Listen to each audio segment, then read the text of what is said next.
guess that is a nice sentiment if it's like a little ceremony kind of under the radar. So then they have a massive wedding with a bunch of people sure do, and a don't bunch they? of Death Eaters attack it.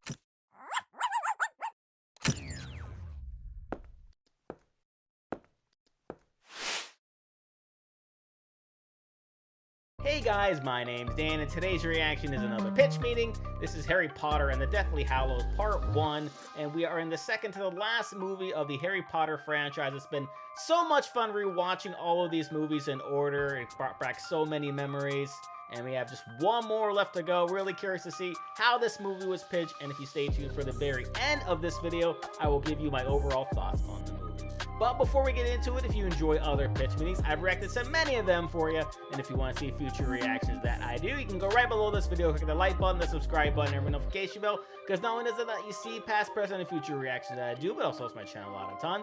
They can go on over and support the pitch meeting channel and Ryan George's channel, the guy who runs it. And I'll leave a link to the channel down in the description. And without any further ado, let's go. So, you have the next Harry Potter movie for me? Yes, sir, I do. And let me tell you, stuff's getting real bad in the wizarding world. Sure is. Oh, are we not gonna make these movies good anymore? No, that's gonna come a couple years from now. What I mean is that Voldemort and the Death Eaters are coming into power. Uh-oh. Yeah, so Harry sends the Dursleys away for their protection, and Hermione wipes her parents' memories away. Jeez, she couldn't have done the protection thing too? Nope, and so they forget all about her, and she's erased from all the pictures in the house, and it's very sad. So they're just gonna think they have framed pictures of empty rooms and stuff? I guess so, yeah. What happens when they talk to anybody who knew they had a daughter, like friends or family? I don't know. No, Hermione's parents are in for some very confusing conversations. Very much so. Probably, yeah. So now the good guys need to help Harry escape by confusing the Death Eaters. How do they do that? Well, like half of them are gonna take Polyjuice Potion to look like him, so it's gonna be this wacky scene with a bunch of Harry Potters changing into similar clothes. Oh, hanging out with a bunch of shirtless copies of yourself is tight. It sure is, sir. So they fly up to the clouds, but a bunch of Death Eaters are waiting for them, so it's gonna be this massive battle. Why didn't all the good guys fly into different directions? Unclear, but then Hedwig saves Harry's life and dies. Oh no, Bird Friend! And also Mad-Eye Moody dies. Oh no, One-Eyed Friend, who was actually a completely different person for most of the time we ever saw him on screen. And because Hedwig tried to protect Harry, that gives away his real identity, so frickin' Voldemort shows up and attacks them. Those frickin' guys, they had some good bird loyalty intel, huh? They sure did, sir. So Voldemort attacks, but a wand technicality and Harry's insane plot armor save his life. He does have some pretty fantastic plot armor, doesn't he? He truly does. So all the surviving wizards meet at the Weasleys' house to be safe from the Death Eaters. The house that was destroyed by Death Eaters in the last movie. Yeah, they rebuilt it, so everything's okay now. But they would still know where it was, right? That's the safest place they could think of. That's what we're going with. So then it's time for a wedding. They're gonna have a wedding while they're all being chased by Death Eaters? Yeah, well, that's kind of the thing. They're like, maybe especially now it's important that we celebrate love and stuff. I guess that is a nice sentiment if it's like a little ceremony kind of under the radar. So then they have a massive wedding with a bunch of people sure do, and a don't bunch they? of Death Eaters attack it. Well, yeah, obviously. Come on, wizards. So Harry and Ron and Hermione escape, and they decide they need to go find these Horcruxes. Oh boy, what kind of stuff are they gonna do? Oh, they're gonna break into the Ministry of Magic, which is now run by the bad guys, because Umbridge works there, and she has a Horcrux locket around her neck. Jeez, how are they gonna break in? They're gonna use Polyjuice Potion to pretend like they're 3 people that work there. Wow, you'd think the Ministry of Magic would have some kind of safeguard against that kind of thing. Well, they don't. It seems like people would do that kind of thing all the time. Like, how can they be sure about anyone's identity ever? Hey, shut up. And so they manage to get the locket, and they keep going with their adventure. Oh boy, so what's next? Camping. What? So much camping, sir. They're gonna camp and camp and camp some more. Oh.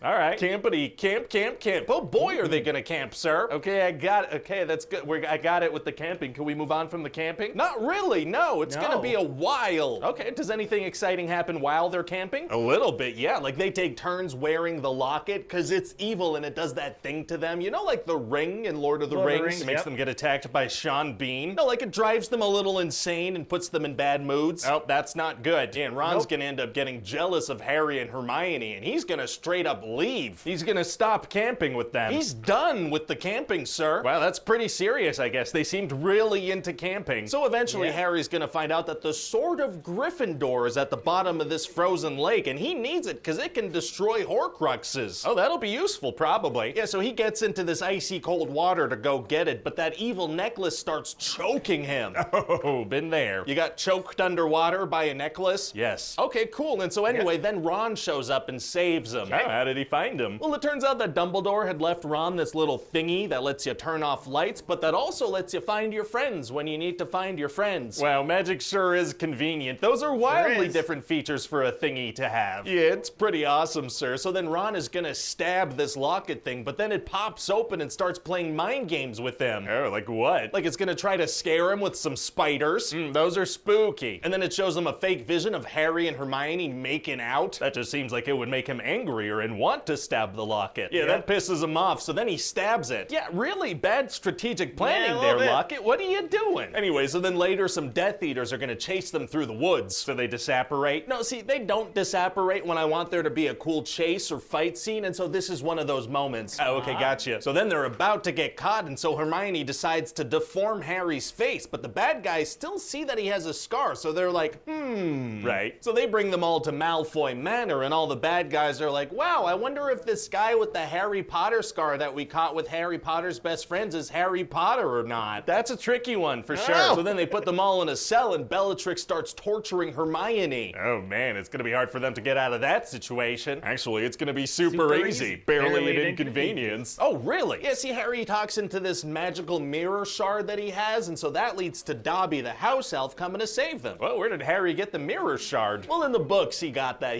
at a certain point. But how did he get it in the movies? Oh, I don't know, but he's gonna have it. Oh, okay. So then Dobby saves them all, but Bellatrix manages to kill Dobby. Oh no, little house elf friend. And then Voldemort's gonna manage to get this thing called the Elder Wand from Dumbledore's tomb, and now he's super powerful, and he makes some very cool lightning. Oh boy, here we go. It's about to get crazy. Yeah. Not yet. Nope. Waiting for it. Go on. No. But we're done. Oh, that's extremely unsatisfying. Yeah, well, you know, we gotta cut this thing off somewhere if we're gonna do this new thing where we cut it off into 2 parts. Oh, that's right. We are doing that thing, aren't we? Wow, I wonder if that's gonna catch on. Yep. Look at all those. Oh, boy. Oh, boy. There is a lot of those. Okay, so I thought this movie was good. It's always difficult for when movies set up basically the finales, because you know you're not really gonna get the big battle that sort of like culminates the entire series just yet. But there was a lot of very good storytelling here, a lot of trying to hide away from all the bad people that have now taken over the world, which is pretty interesting to sort of see that sort of shift. Like as soon as Dumbledore died, you're kind of wondering how that's going to affect things, and well, there you go. Everything just sort of like turns itself around. And no, it wasn't just Dumbledore. It was the other Ministry of Magic. I forget what his name was. But he ends up dying, and then everyone sort of takes over, and it's very interesting to see them sort of living in this world. Harry Potter and all of his friends are basically fugitives at this point, and then just to see her little Dobby there just die, and I was like, oh no, that was just... Oh, that made me feel so sad, because like oh, we're gonna bury him, we're gonna make time to bury him, and it's just like, no, he just came back, he just called for him to come back, and now he's dead. Ugh. Either way, I'm really looking forward to rewatching part 2. I don't remember. I think I enjoyed it. I honestly can't remember just because it's been so long. But either way, this did get me really pumped up for the second one. It was just, you know, the end of it kind of left it on a sour note. So you're sort of hoping that things go a little bit better in the second one, kind of like how Avengers did things with their last 2 movies that they did.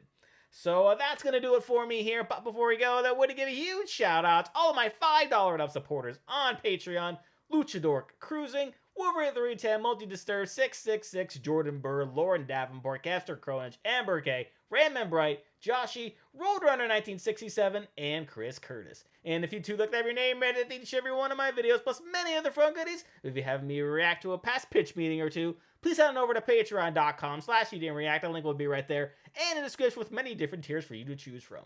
And if you'd like to have an easier way to get in contact with me, maybe talk some Harry Potter, maybe talk about today's reaction, you can head over and join the channel Discord. We can chat with others about different reactions that I've done as well, or find out just a little bit more about me, because I'm basically on there all the time. And with that being said, comment down below, let me know, where does this movie rank in the Harry Potter movies? Please leave a like if you enjoyed. I also want to see past reactions I've done to other pitch meetings. I have a nice playlist right over there for you. Share this video, subscribe if you haven't subscribed already, ring notification bell because I put new videos every single day. And I'll see you guys next time.